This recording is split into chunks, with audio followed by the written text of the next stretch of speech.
Jangan dipersulit, bantuin anaknya untuk berbakti. Jangan dipersusah, jangan dipersulit, bantuin. Karena ba'du salaf tuh, Al-Habib Abdul Qadir itu sampai nggak mau nyuruh anaknya, ambilin minum. Udah kepepet perlu minum, nanya, ada air minum nggak ya? Nanya, bukan nyuruh, nanya. Nggak mau memerintahkan sesuatu yang membuat itu anak tuh jadi berat hingga terjeblos dalam uguk.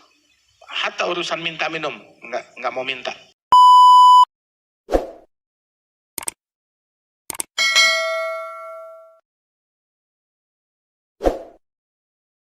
Rabbuka alla ta'budu illa iyyah. Ada ayat birrul walidain tuh yang paling kuat itu. Allah Ta'ala menetapkan nggak menyembah melainkan hanya kepada Allah, itu prioritas. Menyembah tanpa mempersekutukan Allah. Terus birrul walidain, khalas. Apa yang lebih hebat dari prioritasnya setelah menyembah Allah? Birrul walidain. Wa kana al-imam Abdullah Ba'alwi, Abdullah ibn al-imam Alwi al-Ghayur, ibn al-Faqih al-Muqaddam Muhammad bin Ali. Itu mayatrudud dubab an wajhi wa huwa bihadrat walidayh.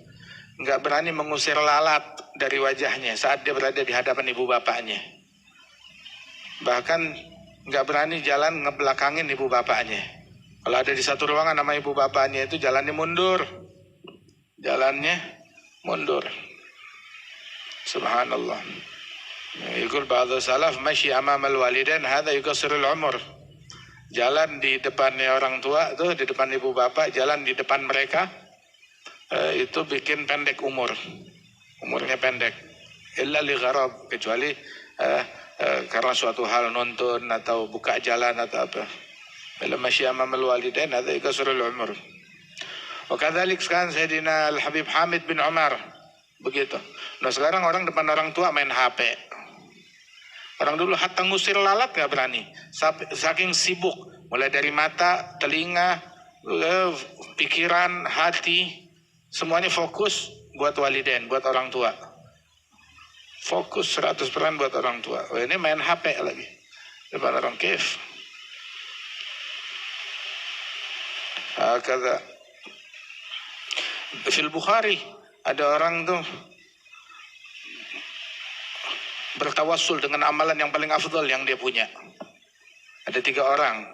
Yang satu tawassulnya karena amanat jaga hartanya orang yang nggak tahu terima kasih. Dijagain hartanya, dikembangin sampai jadi beli sapi, beli kambing, beli onta, punya peternakan. Tuh orang datang, mana harta saya? Yang tadinya hartanya dikit, seharga seekor kambing, jadi sebuah peternakan. Dibalikin semuanya. Wala tuh orang bilang makasih, wala disisain satu pun juga. Wala bilang makasih. Yang kedua itu yang ninggalin perzinahan.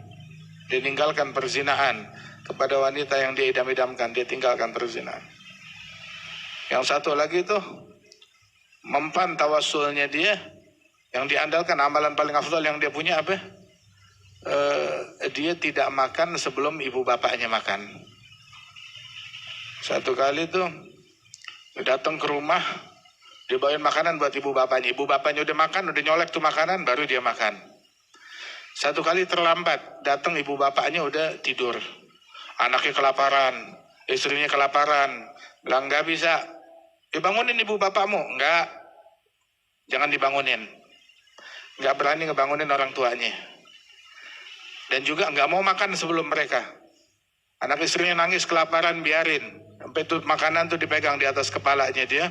Biar anak istrinya nggak makan, yang merengek. Begitu. Tunggu sampai ibu bapaknya bangun, disodorin tuh makanan, mereka makan, baru dikasih ke anak istri. Berkat itu amalan, dia bertawassul, diselamatkan dari goa yang longsor. Selamat. Nah kita katanya Habib Ali bin Syahab, Habib Ali bin Abdullah bin Syahabuddin, dia bilang, kita kalau kepepet, kalau kejeblos, kalau kena musibah, mau tawassul pakai amalan yang mana? Amalan apa? Nggak ada. Sama sholat kita boro-boro, sholat kita berantakan. Wala khusyuk. Nusalli bila galab, nusalli bila hudur. tilawah bila hudur, puasa kita, semuanya nggak beres, semuanya kurang. Apa yang mau ditawasulin? La ilaha illallah. Birrul walidain, bakti sama orang tua. Orang yang bakti sama orang tua tuh rezekinya berkah. Orang yang sukses dunia dan akhirat tuh, dalam bidang dunia ataupun akhirat, berkat birrul walidain. Cari aja orang yang kaya raya, yang sukses dunianya, pasti di situ ada unsur birrul walidain. Begitu juga orang yang sukses dalam bidang akhirat, ada unsur birrul walidain. Orang kalau nggak bakti sama orang tua, hatta amalannya, amalan para nabi-nabi, amalan umat manusia sedunia digabungkan dikerjain sendiri. Hatta ibadatnya kayak begitu, ibadat sagalain, ibadatnya manusia dan jin. Tapi hubungannya sama orang tua nggak beres, nggak guna. Wala ilmu manfaat, wala ibadat, wala dunia, wala akhirat. Bayangin aja Allah mengkaitkan ridhonya dalam ridhonya orang tua, murkanya dalam murkanya orang tua. Makanya tuh orang tua juga sama anak ya ittaqillah, takwalah kepada Allah Ta'ala. Rahimallahu mra'an a'ana waladahu 'alal bir. Semoga Allah merahmati orang tua yang ngebantu anaknya dalam berbakti. Ya, nanti sama anak juga jangan kayak Gundurwo minta tumbal. Oh, lu mau surga, mau minta tumbal sama anak. Kata. Jangan dipersulit, bantuin anaknya untuk berbakti. Jangan dipersusah, jangan dipersulit, bantuin. Karena ba'du salaf tuh, Al-Habib Abdul Qadir itu sampai nggak mau nyuruh anaknya, ambilin minum. Udah kepepet perlu minum, nanya, ada air minum nggak ya? Nanya, bukan nyuruh, nanya. Nggak mau memerintahkan sesuatu yang membuat itu anak tuh jadi berat hingga terjeblos dalam uguk. Hatta urusan minta minum nggak mau minta. Ya paling ya kalau udah kepepet nanya, ada air gak di situ? Ada. Sampai segitunya ngebantuin. Ayo فعليك بابتغاء مرضاتهما وامتثال أمرهما لم يكن معصية. Melaksanakan perintah mereka, cari ridhonya mereka selama itu tidak mengandung maksiat. Tapi kalau dia mengandung maksiat, la ta'ata li makhluk fi maksiatil khaliq. Enggak ada istilah taat makhluk dalam rangka maksiat kepada Allah sang pencipta. واجتناب نهيهما ما لم يكن طاعة واجبة وإثارهما على نفسك بتقديم مهماتهما على مهماتك. Orang tua juga kalau nyuruh, kalau ngelarang, ya kira-kira pakai otak. Ya jangan sampai kayak minta nyawa nyuruhnya. Begitu, lu mau ridhonya gue, ya lempar anak lu ke jurang, kan gila tuh. Lu mau ridhonya gue, ceraiin bini lu. Lu mau ridhonya gue, harus potong tangan. Oh, gila, itu orang tua apa Gundurwo? Ada Gundurwo yang begitu, minta tumbal. Kuntilanak yang begitu. Ada kuntilanak nggak begitu banget. Apalagi kuntilanak Indonesia, Masya Allah, makin kena. Ayo. ومن العقوق أن تؤذيهما بمنع ما تستطيع إيصاله من المعروف إليهما فكيف بتكتيب الوجه والانتهار لهما. Jangan pasang muka sial depan orang tua. Tuh, jangan pasang muka sial depan orang tua. Bagaimana muka orang sial? Nah itu taktibul wajh. Muka cemberut, nggak ada senyumnya. Lu kenapa? Mana senyumnya? Nyengirlah, senyumlah, ketawalah. Begitu, jangan monyong aja. Orang yang pasang muka sial depan orang tua sama depan suami, ya itu ntar matinya mukanya kayak begitu. Nanti mau mati kayak bagaimana? Mau mati mukanya kayak bagaimana? Raut wajahnya seperti apa? Nah itu prosesnya bagaimana wajah kita depan orang tua dan depan suami kita. Ya, yang mau matinya senyum, ya, ayolah depan orang tua pasang muka senyum, depan laki pasang muka senyum. Yang mau matinya monyong, lu monyong deh sono. Yang hidupnya monyong, matinya monyong. Yang hidupnya senyum, matinya senyum.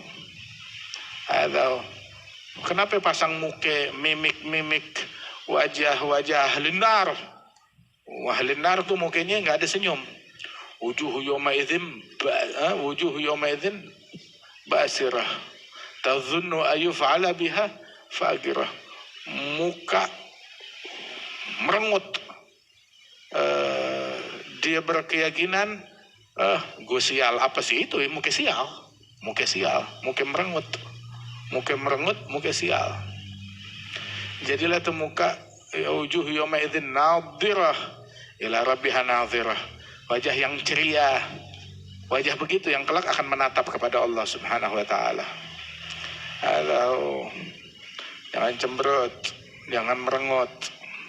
Sayyidina Abdurrahman bin Auf bilang, ayyumma imra'atin kalihat fi wajhi zawjiha fahiya fi sakhatillah hatta tadhhaka. Ayyumma imra'atin kalihat fi wajhi zawjiha فأدخلت عليه الغم فهي في سخط الله حتى تضحك في وجهه. Perempuan manapun, tahu kan manapun, hatta yang sholatnya tiap malam 1000 rakaat, ngajinya 10 kali hatam Quran, ibadatnya kayak ibadatnya malaikat, tapi merengut di depan muka suaminya. Ini Abdurrahman bin Auf yang bilang nih, perempuan manapun yang merengut di hadapan suaminya, sampai suaminya sumpek lah, begitu. Ya, ke rumah tuh, masuk ke rumah kirain disenyumin, masuk ke rumah kayak masuk kuburan, begitu. Enggak ada senyumnya. Makan yuk, udah sholat, kopi ada gak? Begitu, kenapa turun bro ini orang? Gak ada senyumnya, sampai sumpek lakinya. Maka tuh perempuan dalam murkanya Allah. Mau ayo deh tahan-tahanan sama murkanya Allah. Lu mau merengut berapa lama? Hatta setahun dalam murka. Setahun dalam murkanya Allah. Semalaman dalam murkanya Allah. Asal kuat aja deh dalam murkanya Allah Ta'ala. Fahiya fi sakhatillah. Maka dia dalam murkanya Allah. Sampai kapan? Sampai pagi? Enggak. Terus. Selama dia masih merengut. Selama dia masih cemberut. Sampai dia senyum. Sampai ketawa di hadapan suaminya. Gitu doang. Ya Allah. Tiket masuk surga cuma nyengir. Nyengirin aja. Nyengir sama laki-laki lain bisa. Nyengir sama tukang somai bisa, sama tukang bakso bisa nyengir, sama tukang sayur bisa nyengir, hatta baca SMS bisa nyengir, sama laki doang nggak bisa nyengir. Kenapa itu muka? Kayak ada kayak ada pakunya, nggak bisa nyengir. Maka dia dalam murka sampai dia ketawa di hadapan suaminya. Itu doang. Nah begitu juga anak di hadapan orang tuanya, senyumlah. Wala taqul lahuma uff. Cara ngomongnya aja tuh diajarin. Jangan bilang uff. Uff itu apa? Mengeluh, kesan, ungkapan, nggak suka, nggak senang, sebel, walaupun ungkapannya cuma uff. Gitu. Begitu bilang kita sama, bukan angkat suara, bukan jurit-jurit, enggak. Apaan sih? Wala taqul lahuma uff. Itu yang paling kecil. Wala tanharhuma, apalagi ngebentak. Wa qul lahuma qaulan karima, ucapkan kepada mereka berdua ucapan yang santun, yang luhur. Wa khfid lahuma janaha zulli min rahmah.